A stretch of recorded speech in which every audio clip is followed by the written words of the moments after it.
Scottish First Minister Nicola Sturgeon travelled to Paris on Thursday to open a new Scottish Government office in the French capital and to meet with the Foreign Affairs Committee of the lower house of the French Parliament.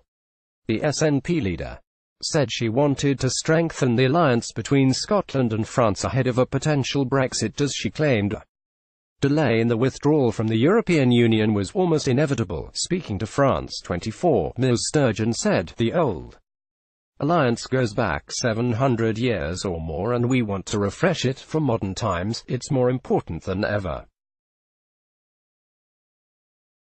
given Brexit, that we demonstrate to Europe and the world that Scotland is outward-looking and open, and we want to continue to do business and develop friendships with countries all over the world. I still hold hope, it may be a slim one, that Brexit might not happen. We don't yet know whether, come the end of March, the UK will leave with a deal, leave without a deal, or maybe not leave at all. I'm not giving up hope yet, obviously.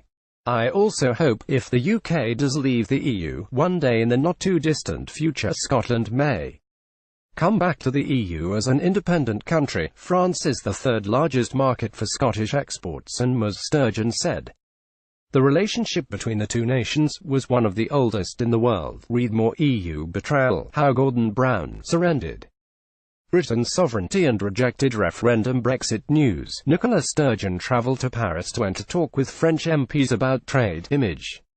France 24 lobs. Ms. Sturgeon insisted Theresa May should put an end to the uncertainty of Brexit by demanding Brussels agree to an extension of the negotiating period, and take her self-imposed red lines off the table.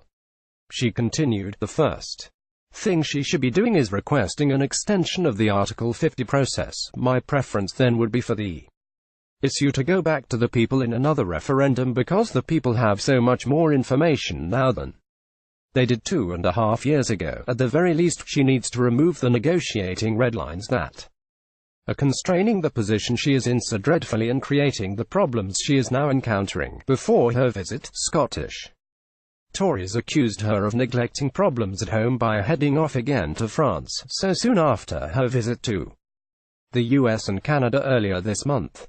Scottish Conservative Chief Whip Maurice Golden said, "Another week and another jaunt abroad for the First Minister." Meanwhile, back home, we have a health service on its knees, our schools are struggling, and councils are toiling to balance the budgets due to SNP cuts. The SNP's only aim is to drive a wedge between Scotland and our largest trading partner, the rest of the UK.